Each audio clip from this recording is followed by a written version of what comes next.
John Deans is with us. This is not the John Dean of Watergate fame, who's a frequent guest on this program about legal issues, but John Deans with an S. He's a toxics campaigner with Greenpeace, greenpeace.org, of course, the website, the Twitter at Greenpeace. And John, welcome to the program. Hi, Tom. Thanks for having me. Thank you for joining us. The toxic Coke, keeping Americans at risk of a poison gas disaster, is the headline.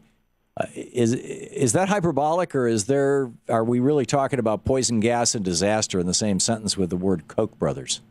Absolutely. Koch Industries, just as a baseline, owns and operates 57 different types of chemical plants that use dangerous, highly toxic chemicals.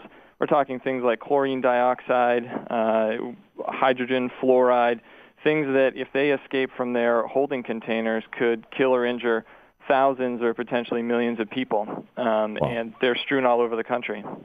And what's you have to assume that these guys are human beings. I mean, what, and that they could have empathy for other humans. Why would their minions be taking actions?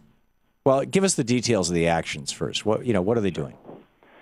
Sure. Well, Koch is operating these highly dangerous chemical facilities, and what they're also doing that's more insidious is they've sent an army of lobbyists. They've sent more lobbyists than Dow, more lobbyists than DuPont, more lobbyists in some cases than the Chamber of Commerce to fight comprehensive chemical security legislation. And what we're talking about here is policy that would focus on these high-risk facilities and assessing and switching to safer alternatives. In most cases, these high-risk facilities have a safer alternative available, but because of the status quo thinking of the industry, they're not innovating and they're not focusing on disaster prevention.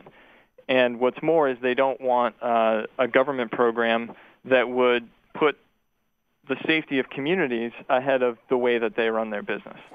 What do you mean by safer alternative? By virtue, do you mean the technology that they're using to manufacture or refine products, or are you talking about the way that they protect the environment, the people around them, and prevent a terrorist from, turning their facility into a local bomb?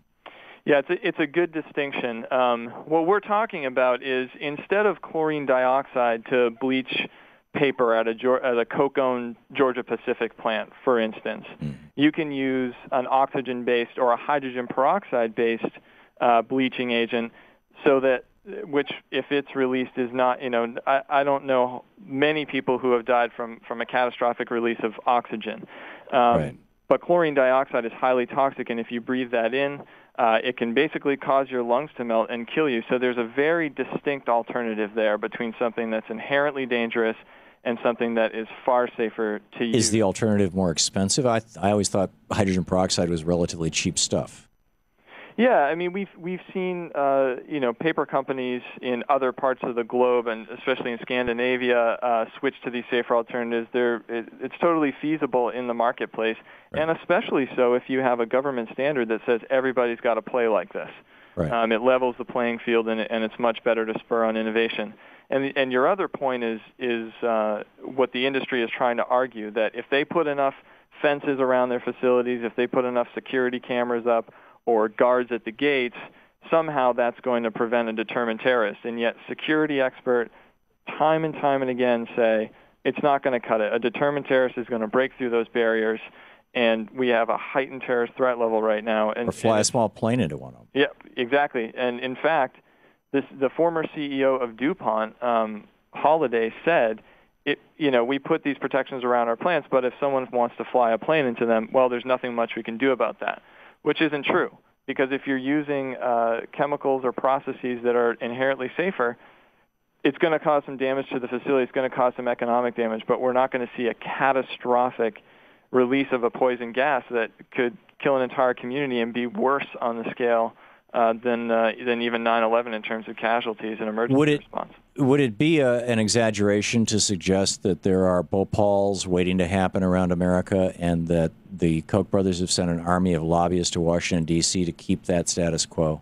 That's a great way of putting it. That's exactly right. We should have learned from that accident in 1984 that's now claimed the lives of at least 20,000 people and affected the lives of 150,000 more. And yet we haven't. We continue to operate. That's right, in Bhopal, India. We continue to operate facilities all over the country. About a third of the country, the United States, lives within the disaster zone of one of these facilities, and that's just unacceptable. And companies like Koch lobbying against this, funding politicians who are flip-flopping on their votes as that industry money rolls in. It's just it's unacceptable, and they're not putting the national security interests first.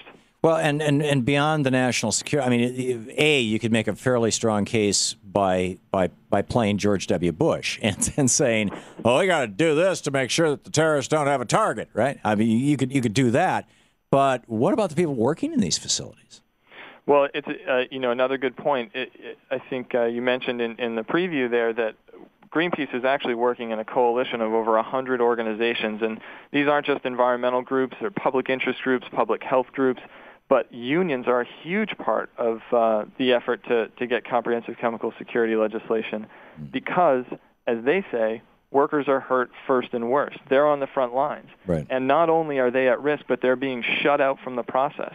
Management is keeping them from being involved in the security planning process. And if they blow the whistle on some of these things, they could be, they could lose their job for that. So they're in a really risky situation on the employment side, and we want policies that are going to protect them and help them be a partner in keeping these plants safer. The Koch brothers, my understanding is they own the second largest privately owned company in the United States, behind Stephen Bechtel, I believe. Right. Are any of their industries unionized? That's a good question. I think some of their facilities do have union members in them. I don't know that all of them do. Right. Okay. So that's not at the core of this issue. In the minute we have left, John Deans, what can we do? What can the average listener, voter do, citizen do, to encourage their member of Congress either not to take the Koch brothers' money, or if they have to take their money because they need it to get reelected, not to vote the way the Koch brothers want them to vote? Well, that's the thing. We got to separate money and politics. That's at the heart of this thing. And people do need to be asking their representatives and senators to vote the right way on these issues and not listen to these industries. But we also need to expose these bad actors and make sure that people know who's responsible for keeping America at risk. Right. Are there any particular politicians, very quickly, who are leading the charge on behalf of the Koch brothers? Senator Susan Collin, Representative Peter King in the House have been championing their policies recently, through and through. That's sad to hear. John Deans, Greenpeace.org. Read all about it. John, thank you very much. Thanks so much, Tom. Good talking with you today. 15 minutes past the hour. We'll be back.